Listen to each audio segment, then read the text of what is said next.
Welcome to news wise. मैं हूं आरिफा नूर। आज प्रोग्राम में हम बात करेंगे जो आज की मेरे ख्याल में हम कह सकते हैं सबसे बड़ी खबर है। एक चार्ज सियासी माहौल के अंदर जो इत्ला आई आज सुबह ही कि पाकिस्तान तहरीक इंसाफ के रहनुमा और साबिक वफाकी वजीर फवाद चौधरी साहब को लाहौर में उनकी रिहाइश गाह से पुलिस ने गिरफ्तार कर लिया। मीडिया पर अब तक जो इतलात सामने आई हैं, जो FIR सामने आई है, तो फवाद चौधरी साहब पर इदारों को धमकी देने और बगावत पर उकसाने समेत जो दफात हैं वो लगाई गई हैं। गुज़िश्ता रोज़ फवाद चौधरी साहब ने अपनी एक मीडिया टॉक में चीफ इलेक्शन कमिश्नर और उनके अहले खाना के हवाले से बात की थी। उन्होंने कहा था कि अगर पाकिस्तान तहरीक इंसाफ के जो तहफ़्फ़ुज़ात हैं वो दूर ना हुए तो अहले खाना तक को जो है वो संगीन नताइज जो है वो भुगतने पड़ेंगे। सितंबर 2021 से ये गालिबन पाकिस्तान तहरीक इंसाफ के तीसरे सीनियर एक रहनुमा हैं जिनको बगावत पे उकसाने इदारों में बगावत पर उकसाने के लिए उनको उनके ऊपर इल्ज़ाम लगाया गया है, उनको गिरफ्तार किया गया है। इससे पहले शहबाज गिल साहब और सेनेटर आज़म स्वाति साहब जो हैं उनके भी ट्वीट्स और जो बयानात थे उनकी वजह से उन पर भी ऐसे ही इल्ज़ामात लगे। काफ़ी अरसा वो जेल में भी रहे और उसके बाद उनकी ज़मानत हुई। आज ऑब्वियसली जब ये वाक़या सामने आया तो पाकिस्तान तहरीक इंसाफ से भी एक सख्त रद्द अमल सामने आया है। सुबह से हम कह सकते हैं कि अगर कोई एक ख़बर है जो डोमिनेट कर रही है आज न्यूज़ साइकिल्स को वो ये है, और पाकिस्तान तहरीक इंसाफ का जो रद्द अमल है वो इमरान खान साहब ने भी आज शाम को एक खिताब किया टेलीविज़न पर। उन्होंने कंडेम किया इस गिरफ्तारी को, उन्होंने और इल्ज़ाम लगाया जो निगरान वज़ीर आला हैं पंजाब मोहसिन नकवी साहब। उन्होंने कहा कि मोहसिन नकवी साहब और इलेक्शन कमीशन जो है ये उनकी मिली भगत से ये सब कुछ हुआ है। दूसरी तरफ हुकूमत की भी दोपहर से हम देख रहे हैं कि प्रेस कॉन्फ्रेंसेज इस हवाले से शुरू हो चुकी हैं। वो बार बार ये कह रहे हैं कि ये FIR जो हुई है ये इलेक्शन कमीशन की तरफ से हुई है, हुकूमत का इसमें कोई अमल दखल नहीं है, और मगर वो साथ में इसको जस्टिफाई भी कर रहे हैं। अहम चीज़ कहा जा सकता है पाकिस्तान पीपल्स पार्टी के जो साबिक रहनुमा है मुस्तफ़ा नवाज़ खोखर साहब सियासतदानों में मेरे ख्याल में वो आवाज़ बन गए हैं जो एक मोरालिटी की होती है, ह्यूमन राइट्स के हवाले से होती है। उनकी तरफ से भी एक ट्वीट सामने आया है जिसमें उन्होंने कहा कि एक सियासतदान के बयान के ऊपर कैसे बगावत का पर्चा जो है वो कट सकता है, और साथ में उन्होंने ये भी पूछा कि इलेक्शन कमीशन को अगर कोई एतराज़ भी था तो उन्होंने कंटेम्प्ट ऑफ कोर्ट का जो उनके पास इख्तियार है वो क्यों नहीं इस्तेमाल किया, FIR क्यों कटी इस तरह से। ये सारा जो मामला है ओवरऑल जो सियासत में इसकी कितनी अहमियत है, क्या ये इंडिकेट करता है, इस पर बात करने के लिए आज हमारे साथ मौजूद है राना एहसान अफजल, वज़ीर आज़म के कोऑर्डिनेटर बराए ट्रेड हैं। हमारे साथ मौजूद है हसन खावर साहब, एडिशनल सेक्रेटरी इत्तलात पाकिस्तान तहरीक इंसाफ, और हमारे साथ मौजूद है बैरिस्टर असद रहीम खान साहब, माहिर कानून हैं, कॉलम भी रखते हैं, हमारे कॉलीग भी रहे हैं डॉन न्यूज़ पे। Welcome to the show gentleman. जी हसन साहब, आपसे गुफ्तगू का आगाज़ करेंगे। सर ये बताइएगा, ऑब्वियसली आज सवेरे सवेरे ये वाक़या पेश आया, एक क्या आप लोग ये एक्सपेक्ट कर रहे थे फवाद चौधरी साहब की जो बयान था गुज़िश्ता रोज़ का, उसके बाद वर यू एक्सपेक्टिंग इट, और दूसरा इस वक्त क्या इत्तलात है आपके पास सर, क्या आप एक्सपेक्ट कर रहे हैं कि कचहरी में अब फवाद चौधरी साहब को पेश किया जाएगा तो कोई ज़मानत की वहाँ पॉसिबिलिटी है या नहीं?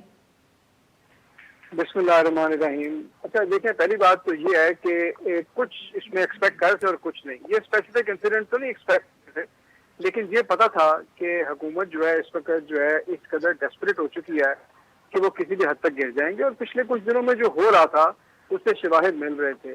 मोहसिन नकवी की जो तैनाती थी, और आपको पता है तैनाती से कुछ दिन पहले ही लोग टीवी पे खुलेआम कह रहे थे कि जी ये डिसाइड हो चुका हुआ है, मोहसिन नकवी को ही इन्होंने वज़ीर आला लगाना, उसकी एक वजह है। और उसके बाद जिस तरह करके ये चीजें सामने आ रही थी ये बड़ा क्लियर था। उसी तरह आपने देखा वफाकी GI की एक नई बना दी गई जिस दिन पंजाब में चेंज आया, फिर वो अफसरान पंजाब में साथ लगाए गए जो कि नून लीग के खास अफसरान थे। तो ये एक दो दिन से ये चीजें बड़ी क्लियर हो रही थी। अच्छा, दूसरी बात ये है कि इस वक्त तो आपको पता है कि आज इस पे लाहौर हाई कोर्ट में जब हुई तो लाहौर हाई कोर्ट ने प्रोडक्शन ऑर्डर जारी किया और कहा कि फवाद चौधरी साहब को हाई कोर्ट में पेश किया जाए। उस वक्त वो अस्पताल में थे। उसके बाद उस ऑर्डर की खुल्लम खुल्ला खिलाफ वर्जी करते हुए जो लाहौर और इस्लामाबाद पुलिस है, ये मिल के उनको इस्लामाबाद ले आए और वो इस्लामाबाद पहुंच चुके हैं और अभी मेरा ख्याल है उनको वो पेश कर रहे हैं। मैं खुद अभी इस्लामाबाद पहुंचा हूँ और वहीं जा रहा हूँ। लेकिन मेरा नहीं ख्याल कि ये कम से कम इस्लामाबाद से इस वक्त इनको कोई जमानत का इम्कान है। ये लाहौर हाई कोर्ट या हाई कोर्ट के मामले पे होगा मेरे ख्याल में कि ये जिस्मानी रिमांड की रिक्वेस्ट करेंगे और उसके बाद उनके ऊपर कोई ना कोई मजीद इसको किया जाएगा। ये भी इत्तलात आ रही हैं कि पंजाब हुकूमत को भी कहा जा रहा है कि जी आप भी इनके ऊपर एक मुकदमा दर्ज करें, लेकिन वो जब होगा तो जाहिर है उस पर तभी हम बात करेंगे। बिल्कुल ठीक जी। असद साहब, वेरी क्विकली सर आपसे कमेंट ले लें, फिर हम राना साहब पे भी बात करते हैं। सर आपने सुना, ऑब्वियसली सुबह से बहस यही है, फवाद चौधरी साहब के जो बयान था उसको कोई इंडोर्स कर तो नहीं सकता, पर क्या सर उस पर इस तरह की एफआईआर अब बनती थी? जो मुस्तफ़ा नवाज खोखर साहब ने बात की है कि कंटेम्प्ट ऑफ कोर्ट का जब पावर है तो एफआईआर की क्या ज़रूरत है? किस तरह देख रहे हैं सर आप इस सारे मामले को? जी बहुत शुक्रिया आरफा साहिबा। जिस तरह आपने कहा, अब हर बात का आगाज़ इसी नुक्ते से होना चाहिए कि जो बात की फवाद चौधरी साहब ने उसको उसी वक्त उनको रिग्रेट करना चाहिए था, वापस लेना चाहिए था। उसकी मेरे ख़्याल से गैर मशरूत माफ़ी मांगनी चाहिए थी और उससे आगे बढ़ना चाहिए था। इलेक्शन कमीशन ऑफ पाकिस्तान एक ऐसा अदारा है जिसके अगर आप उन मेंबरान के ख़ानदानों का जिक्र करेंगे तो वो तो उसी वक्त बात मुतनाज़ हो जाएगी और मेरे ख़्याल से शदीद मज़म्मत करनी चाहिए ऐसे बयान की। अब आप आ जाएं एफ़आईआर पे। एफ़आईआर आपने लेकिन दर्ज किया, वो मेरे ख़्याल से डिस्प्रपोर्शनेट कहना छोटा ही लफ्ज़ होगा। आपने कौन से दफ़ात इस्तेमाल किए? 124, 153, 505, 506, यानी जिस तरह की भी बात थी आपने जो भी ऑफेंसेस लागू करने हैं, लगता ये है कि आपका जो नीजर जवाब होता है वो ये है कि हरी शहरी को आपने बागी करार दे देना है, हरी शहरी पे आपने इस तरह की वो सेडिशन जैसे चार्जेस लगाने हैं। जब आप इस तरह के संजीदा दफात एफआईआर में शामिल करते हैं तो उनकी कोई हैसियत नहीं रहती। तो इस पे इस्लामाबाद हाई कोर्ट का भी फैसला आ चुका है, अदालत उज़्मा का भी फैसला आ चुका है, लेकिन अगर हम इस्लामाबाद हाई कोर्ट के फैसले पे आ जाए, उन्होंने वो तमाम अनासर नुमाया किए हुए हैं कि आपको क्या कुछ चाहिए होता है अगर आप सेडिशन में और एनमिटी में और इंसाइटमेंट में उसमें पूरी तौर पे उतरना चाहेंगे। लेकिन उस पर फिर मैं बाद में आऊँगा, लेकिन ये एक कमेंट है एफआईआर के मुताबिक। जी राना साहब, सर जैसे असद साहब ने भी जिक्र किया और अब हम भी सब कर रहे हैं कि बात गालिबन अब जब इस तरह का की एफआईआर होती है और इस तरह सियासतदानों को उठाया जाता है तो सर फिर सब भूल जाते हैं कि उन्होंने कहा क्या था। याद सिर्फ लोगों को रहेगा सर कि गवर्नमेंट का क्या ट्रैक रिकॉर्ड है कि ये तीसरी मर्तबा 3-4 महीने में आपने एक सियासतदान को आपकी हुकूमत के दौरान उठाया गया, सेडिशन के चार्जेस लगे, जेल गए वो। सर ये क्या रवायात हैं जो आपकी हुकूमत कायम कर रही है? बिस्मिल्लाहिर्रहमानिर्रहीम। देखिए, सबसे पहले तो मैं पॉलिटिकल विक्टिमाइजेशन या ये जो कहते हैं कि सियासी तौर पे जो बदले लिए जाते हैं, मैं उसमें बिलीव नहीं करता और ये कतन तौर पे ये जमहूरी रवायत नहीं है। दूसरा देखें, ये जो एफआईआर कटी है और ये जो गिरफ्तारी हुई है, इसमें ना हमने एफआईआर काटी है, ये एक इंडिपेंडेंट इदारा ईसीपी जो है उसने इस बेसिस पे काटी है कि इश्तियाल दिलाया गया कि एक आईनी अदारे अपना आईनी रोल अदा करते हुए उनके खानदान तक जो है वो बात, जो धमकी जो है वो चलेगी, तो उन्होंने ये एफआईआर मुद्दईयत उनकी है, इंडिपेंडेंट अदारे की है और फिर हुकूमत नहीं, मैं कहूँगा पुलिस ने जो एक एफआईआर दर्ज की और उसके मुताबिक जो है वो कार्रवाई की। अब एफआईआर ठीक है, गलत है, उसमें दफा सख्त लगे, गलत लगे, अदालतें खुली हैं, अदालतों के अंदर ये फैसला हो जाएगा कि क्या ठीक है क्या गलत है। देखिए, लेकिन मेरा पॉइंट सिर्फ इतना है कि यहाँ हम बड़ी नॉर्मलाइज हमने ये कर लिया है कि आप टीवी पे आएं, आप प्रेस कॉन्फ्रेंस करें और आप दूसरे लोगों के ऊपर इल्जामात लगाएं, इज्जतें उछालें, कीचड़ फेंकें एक दूसरे के ऊपर और धमकियां दें।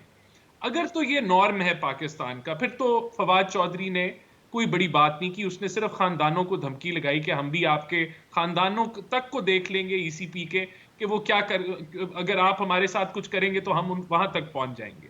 अगर ये नॉर्मल है तो फिर तो हमें किसी भी अदारे को जो है, अगर मुझे लगता है कि अदारा मेरे साथ ज्यादती कर रहा है तो फिर मेरा भी हक है मैं टीवी पे जाऊं और किसी भी इंस्टीट्यूट को पाकिस्तान के मैं धमकी लगाऊं, उनके खानदान को धमकी लगाऊं। और अगर ये रवायत है तो फिर, और ये नॉर्मल है, फिर तो फवाद चौधरी ने कुछ नहीं किया। और अगर ये रवायत नॉर्मल नहीं है, अगर ये जो है इस चीज ये एक्सेप्टेबल नहीं है, तो फिर हमें कहीं तो लाइन ड्रॉ करनी है, हमने कहीं तो जो है ब्रेक लगानी है कि नहीं ये चीजें एक्सेप्टेबल नहीं राणा है, ये साहब, नॉर्मल नहीं है। राणा साहब माफ करिएगा आपकी सर बात यहाँ काट रही हूँ। आप बिल्कुल सही कह रहे हैं कि नॉर्मलाइज तो नहीं करना चाहिए, बट सर ये बहस तो निहाल हाशमी साहब ने जब गुफ्तगू की थी हम तब भी कर सकते थे। नहीं देखिए, मैं तो तब पाकिस्तान, और ये मैं हसन साहब से भी पूछूंगी, सिर्फ आपसे नहीं पूछूंगी। तब हसन साहब की जो जमात थी वो निहाल साहब को कंडेम करती थी और कहती थी कि इदारों की जो है वो इज्जत होनी चाहिए। अब हाल ये है कि वो कह रहे हैं कि इदारों की इज्जत जो है वो सियासतदानों की या फ्रीडम ऑफ एक्सप्रेशन से बेहतर तो ज़्यादा नहीं है अहम। और आपकी जमात एफआईआर बेशक कटवाई होगी इलेक्शन कमीशन ने, पर सर सुबह से 3 तो आपके सीनियर लीडर्स को मैं 4 को देख चुकी हूँ टेलीविजन पे जो आके इसको डिफेंड कर रहे थे। अता तारड़ साहब, आबिद शेर अली साहब, मरियम औरंगजेब साहिबा और उसके बाद अज़मा बुखारी साहिबा, 4 लोग आ चुके हैं सुबह से सर टीवी पे। वो किस चीज को डिफेंड कर रहे हैं? वो किस चीज को डिफेंड कर रहे हैं? एफआईआर को सर। नहीं देखिए, मैं तो कह रहा हूं कि अगर एफआईआर, मैं मान लेता हूं कि एफआईआर सेडिशन की नहीं होनी चाहिए थी, हम और गलत उसमें जो है वो दफा लग गई, लेकिन वो चीज तो कोर्ट तय कर लेगी क्योंकि कोर्ट खुली है। आज लाहौर हाई कोर्ट ने भी जो है सुनवाई कर ली, तो वो चीज तो तय, अगर गलत है तो उसकी रिलीफ जो है वो जरूर फवाद चौधरी साहब को मिल जाएगी। लेकिन बात यह है कि अगर इस मुल्क में आइन है, कानून है, तो आप इस तरह अदारों को खुलेआम धमकियां नहीं दे सकते। और हमें इन चीजों को लाइटली नहीं लेना चाहिए कि ये तो ठीक बात सर। की, एक वर्बल बात कर ली कि उस बयान का कोई मानी नहीं है, या वो एक चलते फिरते उन्होंने बात कर ली। तो अब आगे अगर हुकूमत ने हाई हैंडेडनेस दिखाई है तो वो चीज कोर्ट तय कर लेगा। लेकिन यहां मैं जो पॉइंट मेक करना चाह रहा था, आखिरी बात, कि हमने नैब के काले कानून के तहत इंक्वायरी स्टेज पे 9-9, 8-8 महीने किसी को जेल में नहीं डाला। उन काले कानूनों को हमने रैप अप कर दिया ताकि वो पॉलिटिकल विक्टिमाइजेशन, पॉलिटिकल इंजीनियरिंग और ह्यूमन राइट वायलेशन के लिए ना इस्तेमाल हो। ये एफआईआर कटी, मामला कोर्ट में चला गया, कोर्ट अब फैसला करेगा कि ये ठीक थी, गलत थी, बिल्कुल ठीक सर। मैं अगर ये बात, आपका जो पॉइंट है, अगर ये हसन साहब के पास लेके जा सकूं। हसन साहब, राणा साहब की आपने गुफ्तगू सुनी और सर वही बात I would like to repeat sir कि निहाल हाशमी साहब पर जब इस किस्म के इल्जामात थे, जब उन्होंने सुप्रीम कोर्ट के हवाले से ऐसी गुफ्तगू की, तो आज सुबह से ट्वीट्स जो हैं वो सामने आ रही हैं आपकी जमात की, सर इमरान खान साहब की, फवाद चौधरी साहब की, कि देखो निहाल हाशमी ने ये कह दिया, कितना गलत है। आज जब फवाद चौधरी साहब पे वही बात आई तो आप लोगों को ह्यूमन राइट्स याद आते हैं सर? देखिए आरिफा, बात यह है कि मैं आपको एक बात बताऊं, दोनों पहलू हैं बात के। एक तरफ तो ये है कि मैं बिल्कुल कहता हूं कि अपने जो भी आपने कवानीन बनाने हैं बनाएं, और बिल्कुल हर बंदा जो है वो एक हदूद में रह के, उसके ऊपर बहस हो सकती है कि क्या कानून ठीक है, क्या गलत है। दूसरी बात यह है कि अगर किसी को कानून के अंदर को लगता है कि खिलाफ वर्जी हुई है, वो भी एक अलग मामला है। जिस तरह आपको असद रहीम साहब ने बताया, उन्होंने कहा कि जी और बड़े तरीके थे, और मतलब जो दफात डालेगी। देखिए, जब बात है अब्यूज ऑफ लॉ की, अगर निहाल हाशमी साहब के साथ हुआ और उनके साथ यही सलूक हुआ या होता, बिल्कुल वो गलत था। और ये तो नहीं है कि कोई और पार्टी गलत नहीं कर सकती। हुआ नहीं, यही सलूक हुआ उनके साथ। मैं यही तो आपसे कह रहा हूँ, मैं भी आपसे यही कह रहा हूँ। लेकिन मैं आपसे सिर्फ ये कह रहा हूँ कि ये जो आज हो रहा है, ये सिर्फ आप एक आइसोलेशन में ना रखें, देखें कि ये क्या हुआ है कि 2 लफ्ज उन्होंने बोले और सिर्फ वो कानून का पहिया हरकत में आया है। हमें नहीं पता कि इस वक्त क्या इस मुल्क के अंदर हो रहा है, क्या किया जा रहा है। ये जो मोहसिन नकवी के आने से जो ये सारा काम किया गया है ताकि इस मुल्क में इंतखाबात इस 2 सूबों में हो ही ना आज की डेट तक इंतखाबात की डेट आई। अब ये जो सारा रवैया इलेक्शन कमीशन का, ये तो नहीं हो सकता कि इलेक्शन कमीशन ये सारा कुछ करता रहे और उसको कोई तनकीद का निशाना भी ना बनाए। अब जब करेंगे तो बात तो होगी। हाँ, चॉइस ऑफ वर्ड के ऊपर बात हो सकती है, लेकिन जिस तरह उनको घर से उठा के, मतलब ये तो एक विक्टिमाइजेशन है। आप मुझे बताएं, क्या ये इलेक्शन कमीशन का काम है? गिरफ्तारी का उन्होंने कह दिया, उन्होंने पर्चे का कह दिया होगा। जिस तरह से पुलिस आई है, इस तरह से आंखों पे पट्टी बांध के उनको ले जाया गया, ना उनको कोई वारंट दिखाए गए। जब दोपहर को लाहौर हाई कोर्ट ने कहा तो उस वक्त पुलिस उनको लेके ऐसे वहां से भागी इस्लामाबाद की, किसी तरह इधर को रिलीज ना मिल जाए। तो ये सारी बातें जो है, ठीक सर, ठीक है इलेक्शन कमीशन मुद्दई है, लेकिन अब मतलब पूरी कौम को बेवकूफ तो ना समझे। बिल्कुल सही जी। नाजरीन यहाँ पे लेते एक छोटा सा ब्रेक, और जब ब्रेक से वापस आएंगे अपने से गुफ्तगू जारी रखेंगे। Stay with us. Welcome back नाज़रीन। अब गुफ्तगू करें राना एहसान अफजल साहब से, हसन खाबर साहब से और असद रहीम साहब से, और हम बात कर रहे हैं जो फवाद चौधरी साहब का आज अब जिनको गिरफ्तार किया गया। जैसे असद साहब, आपने हमारे दो मेहमानों की गुफ्तगू सुनी सर। ऑब्वियसली निहाल हाशमी साहब का केस सवेरे से उसका बहुत जिक्र हो रहा है, स्पेशली बिकॉज पाकिस्तान तहरीक इंसाफ के जो सियासतदान हैं उन्होंने बहुत उस वक्त मजम्मत की थी निहाल हाशमी साहब की जो स्टेटमेंट थी, और उनके अरेस्ट को जस्टिफाई किया था। अरेस्ट तो नहीं, उनको जब कंटेम्प्ट ऑफ कोर्ट में जेल भेजा गया। Sir, are the two cases comparable? क्या हम इन दोनों केसेस को आपस में हम इनका मवाजना कर सकते हैं? जी, मुझे तो नहीं लगता। ये बतौर एक बहुत ही अदना सा वकील, ये जो एकदम से एक हमदर्दी उभर के सामने आती है हर एक 2 साल निहाल हाशमी साहब के केस के मुतालिक, याद रहे कि अगर आप उनकी तकरीर का एक जुमला भी चला दें इस चैनल पे तो शायद चैनल को ख़ुद अपने आप को ही डिसरप्ट करना हो।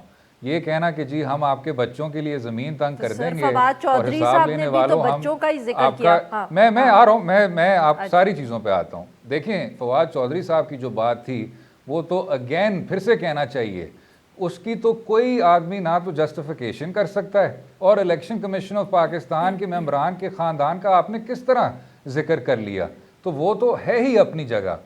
क्या निहाल हाशमी साहब को आपने गद्दार करार दिया था? क्या आपने उनको बागी करार दिया था? क्या आपने उन पे 124A का केस बनाया था, या कहा था कि जी वो 153 में आ जाएं?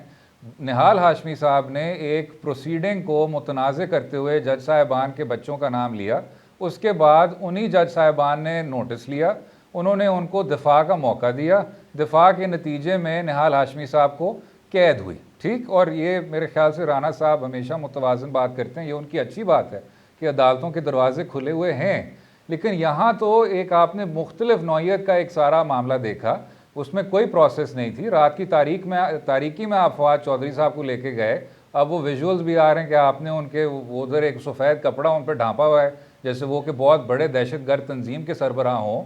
उनको आपने दायरे इख्तियार से जान के मुंतकिल किया ताकि अदालत आलिया लाहौर की जो जुरिस्डिक्शनल लिमिट्स हैं वो ख़त्म हो जाएं। वो किस कानून के तहत किया और किस प्रोसीजर के तहत किया बताया नहीं गया। FIR को भी बिल्कुल एंड में आपने नुमाया किया जिसमें वही पुराने जो सेडिशन के प्रोविजंस थे उनको आपने दर्ज किया हुआ था।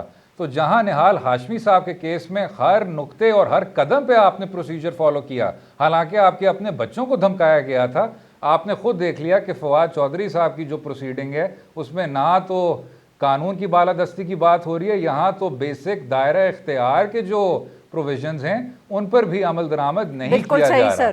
एंड में लेकिन यही कहना चाहिए, फवाद चौधरी साहब ने जो बात की थी बिल्कुल गलत की थी, लेकिन उसका भी कोई कायदा कोई कानून होता है। राना साहब, your comments very quickly sir, if you want to respond.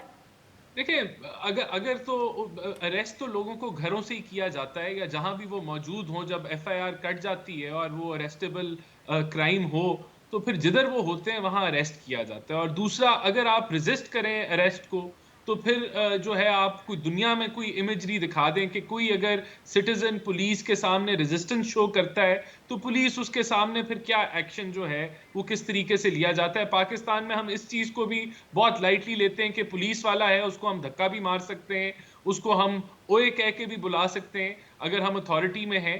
तो यहाँ देखें, कुछ चीज़ें बड़ी नॉर्मलाइज हो चुकी हैं पाकिस्तान में जो कि नहीं होनी चाहिए और ऑल अक्रॉस नहीं होनी चाहिए।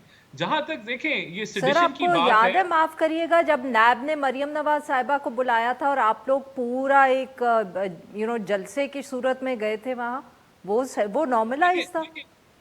देखिए, मैं तो समझता हूं कि जब आपको मदऊ किया जाए या आप पे FIR कट जाए तो आपको स्टेट के सामने रेजिस्ट नहीं करना चाहिए, गिव इन कर देना चाहिए और मामलात कोर्ट कचहरी के अंदर जो हैं वहां लड़ाई लड़नी चाहिए जितनी भी लड़ सके। ये मैं इस हद तक एग्री करूंगा कि देखें, आपने चैलेंज ही किया ना, एक इंस्टीट्यूट है स्टेट का, आपका ईसीपी एक इंडिपेंडेंट अदारा है, वो पीटीआई का अदारा नहीं है, वो पीएमएलएन का अदारा नहीं है, वो पीपल्स पार्टी का अलहदा अदारा नहीं है। ये अलहदा बात है कि उस पर इल्जामात लग रहे हैं या जो भी लग रहे हैं वो साबित करने पड़ेंगे इल्जामात अगर ऐसे हैं। लेकिन उस अदारे को अगर आप आए रोज थ्रेटन करें, और ये सिर्फ कल की बात नहीं है, ये एक तसलसल के साथ इसको कहा कि हम आग लगा देंगे, ये ठीक उससे सर। पहले उसके ऊपर माफी मांग चुके हैं कि हमने ये बातें जो की, ये हमारा मकसद नहीं था बातें करने का।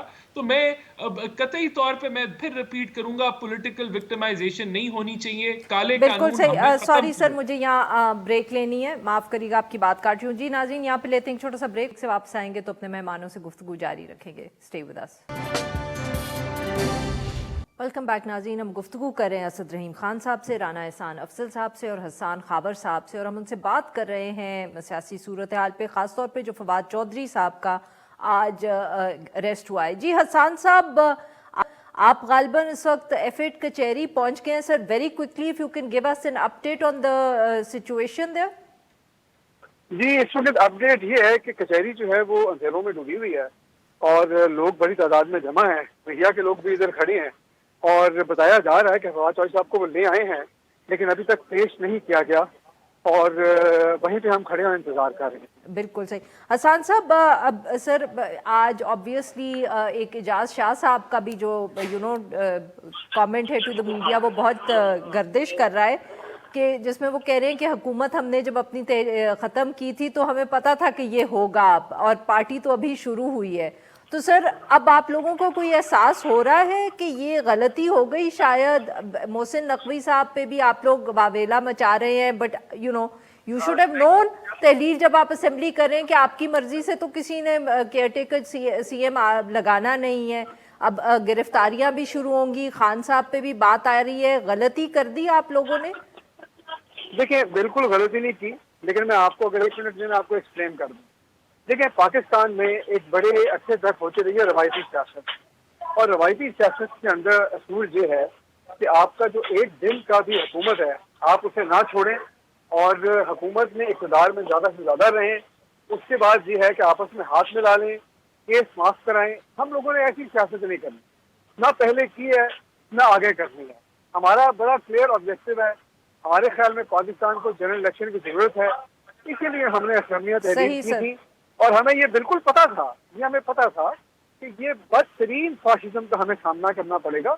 और आपका क्या ख्याल है? हमारा ख्याल था कि हमारे फूलों के हार भी लाएंगे इस वक्त। बिल्कुल ठीक। सॉरी सर, अब जरा सेगमेंट छोटा है, मैं राना साहब से भी यहाँ कमेंट लेना चाहती हूँ। राना साहब, ऑब्वियसली गवर्नर साहब का जिक्र हो रहा है कि उनको इलेक्शन की तारीख देनी है। सोशल मीडिया पे इलेक्शन कमीशन की तरफ से खत भी सरफेस कर गया है जिसमें वो गवर्नर को उन्होंने खत लिख के कहा है कि जी तारीख दे।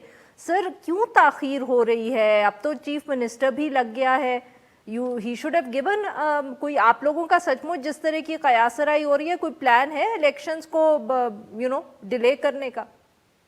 नहीं, अभी मेरी नॉलेज में तो ऐसी कोई बात नहीं है कि हम इलेक्शंस को डिले कर भी सकते हैं या नहीं कर सकते। हमारे तो पार्लिमानी बोर्ड जो है वो तश्कील दिया जा रहा है जो टिकटिंग प्रोसेस को स्टार्ट करेगा। मरियम बीबी भी इलेक्शन कैंपेन के लिए ही आ रही हैं वापस, कि वो पंजाब के अंदर जो इलेक्शंस हैं उसकी कैंपेन को लीड करेंगे। तो मेरे ख्याल से ये तो गवर्नर साहब का ऑफिस आपको बता सकता है कि क्या वजह है कि उन्होंने अभी तक डेट नहीं दी। लेकिन हमारी गवर्नमेंट तो इलेक्शन मोड में, हमारी पार्टी जो है इलेक्शन मोड की तरफ ही बढ़ रही है, और कोई ऐसा प्लान हमारा तो नहीं, मैंने तो नहीं सुना कहीं के हम कोई इलेक्शन, सबको बताया जा रहा है कि बी प्रिपेयर्ड फॉर इलेक्शंस, और उसकी तैयारियां जो हैं वो जारी हैं। बिल्कुल सही। असद साहब, अब यही इशू आपके पास कि ये जो अब गुफ्तगू हो रही है कि गवर्नर ने देना है, कॉन्स्टिट्यूशन के अंदर मैंडेटरी है, बट सर एक शो में मैं सुन रही थी एक दिन इरफान कादिर साहब को भी, उन्होंने एक बहुत इंटरेस्टिंग बात की, दिलचस्प बात की। उन्होंने कहा इलेक्शंस अगर जो कॉन्स्टिट्यूशनल लिमिट है उसके बाद भी हो जाएंगे तो वो वैलिड ही रहेंगे। आई डोंट बहुत दिलचस्प बात है, जैसे वो कह रहे हैं कि शायद सही तो नहीं है मगर इलेक्शंस एक्सेप्टेबल तो होंगे, वैलिड भी होंगे। क्या वो जी, इरफान कादिर साहब की बात दुरुस्त है कि आइन में ये एक शिक मौजूद है कि अगर आप अपने टाइमलाइन के मुताबिक एक कानूनी प्रोसेस को इख्तिताम तक नहीं पहुंचाते तो उसको आप फिर भी बेबुनियाद करार नहीं दे सकते। लेकिन इसका मतलब ये नहीं है कि जो आइन का कमांड है उसकी आप खिलाफ वर्जी करें, या आपको पूरी कोशिश नहीं करनी चाहिए कि उस पर अमल दरामद हो। तो क्योंकि जब आप किसी असम्बली की तहलील कर देते हैं और ख़ुद से तहलील कर देते हैं तो उसका 90 दिन का एक मुद्दत है, वो एक कॉन्स्टिट्यूशनल कमांड है, और इसलिए तवक्को यही करनी चाहिए रियासत से और सूबाई मशीनरी से कि वो उसी टाइम लिमिट पर अमल तो सर दरामद अगर करें। ना दी तारीख गवर्नर साहब ने तो is there any way out? क्या पाकिस्तान तहरीक इंसाफ या इलेक्शन कमीशन, क्या उनको अदालतों के पास जाना पड़ेगा? जी, तहरीक इंसाफ तो लगता है हर हाल में अदालत का जो दरवाज़ा है उसको दस्तक देगी, लेकिन अगेन इसलिए तवक्को यही करते हैं कि गवर्नर साहब उसी आइनी प्रोसेस को फॉलो करते हुए, जैसे उन्होंने खुद कहा कि मैं दिल पे पत्थर रख के इस असम्बली की तहलील की मंजूरी दे रहा हूँ, तो उस तरह कॉन्स्टिट्यूशनल बेस्ट प्रैक्टिसेस होते हैं। उम्मीद यही करनी चाहिए कि हम उस मरले तक पहुँचें ही ना कि ये भी जो मामला है ये अदालतों में जाए। जो अदालत आली और अदालत उज़्मा का भी इस पर ऑब्जर्वेशन आ चुकी है, बल्कि फ़ैसले आ चुके हैं कि हमारे मुंतखब नुमाइंदों को और अबूरी हुकूमत के जो अफसरान हैं उनको आपस में ये मामला तय करने चाहिए। बार बार ऐसी चीज़ों को अदालतों में मत बिल्कुल सही। घसीटें। हसन साहब, क्या आप लोगों को ये है कोई खदशा? यू प्लानिंग, कितना इंतज़ार करेंगे आप? कब तक देखेंगे गवर्नर साहब डेट देते हैं कि नहीं? What will be your next step? देखिए, गवर्नर साहब को तो अभी तक डेट दे देनी चाहिए थी, और मेरे ख्याल में अगर वो उसमें मजीद ताखीर करेंगे और डिलिबरेटली ये कहेंगे कि 90 दिन के इलेक्शन अंदर ना हो, तो मेरे ख्याल में आइन की सबवर्जन है।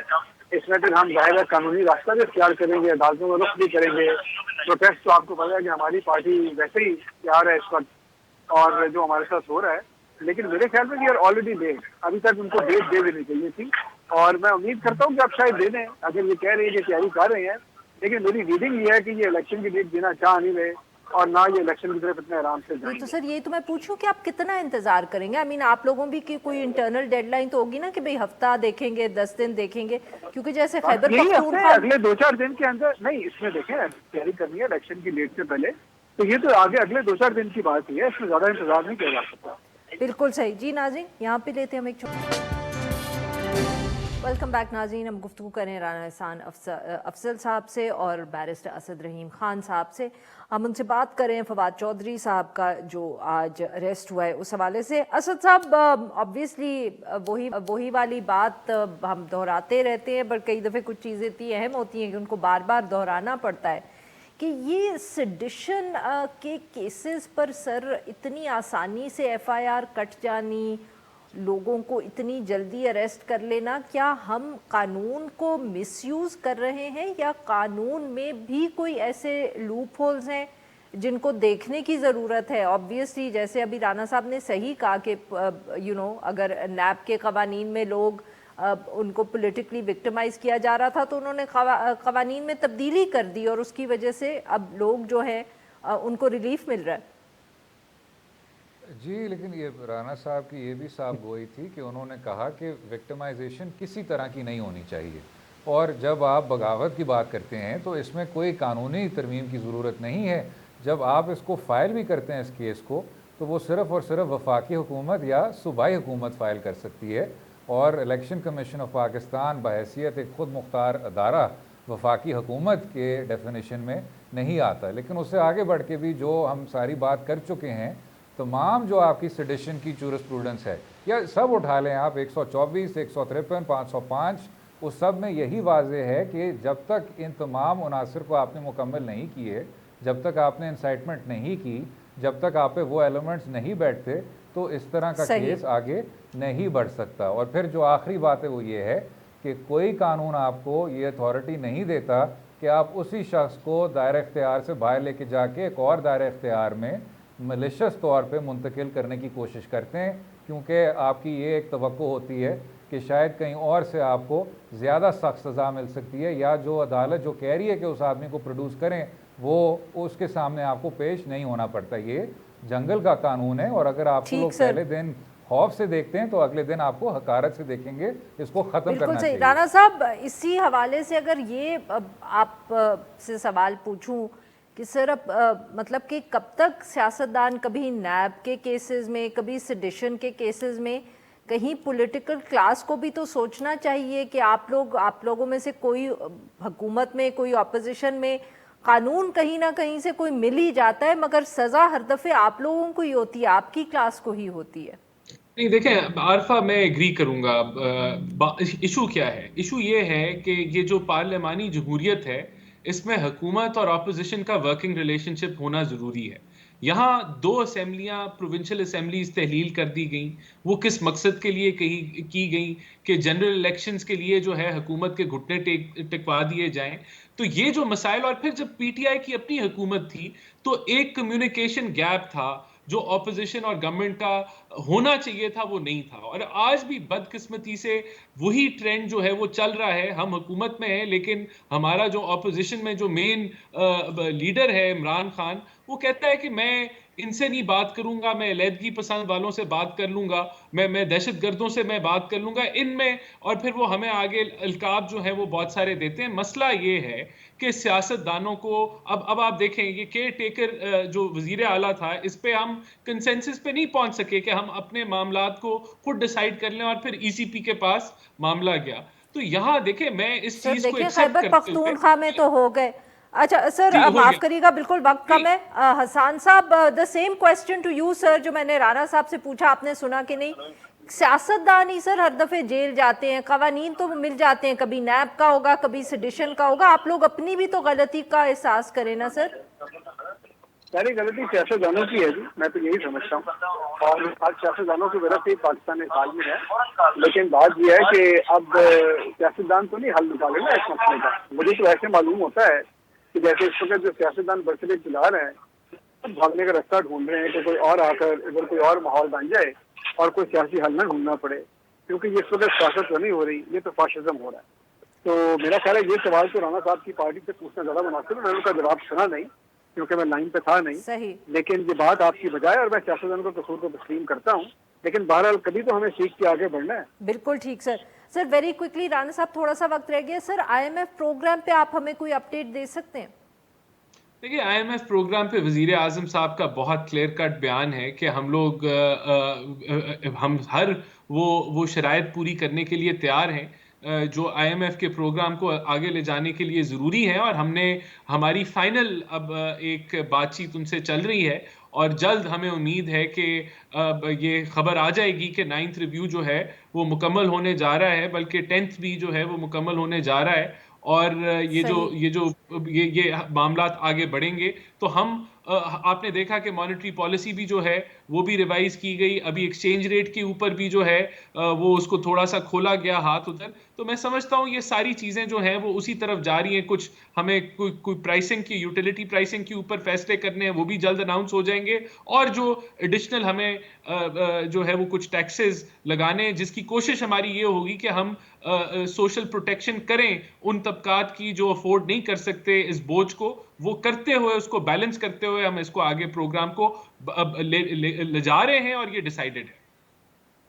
बहुत बहुत शुक्रिया हमारे 3 मेहमानों का, उन्होंने हमारे लिए वक्त निकाला। आज के लिए बस इतना ही। We'll be back tomorrow at the same time.